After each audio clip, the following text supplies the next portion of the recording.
Микки Маус против казино. Такой выбор сейчас делают инвесторы в недвижимость ОЭ. Поговорим о двух эмиратах. Рассельхайма против Абу-Даби. Самый холодный эмират против столицы и самого зеленого, на всякий случай, эмирата. В Рассельхайме строится казино. Это стало огромным стимулом для роста цен на недвижимость. Одно из 8 тысяч казино в мире. Да, самое большое, но одно из 8 тысяч. В Абу-Даби строится Диснейленд. Один из 7 Диснейлендов в мире. Их всего 7.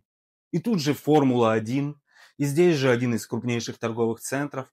И, возможно, кстати, казино будет неподалеку, потому что MGM, крупнейший оператор азартных игр, уже подал документы на лицензию.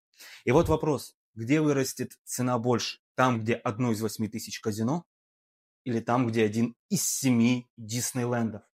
Само собой, Диснейленд выигрывает, и здесь победа за Микки Мауса.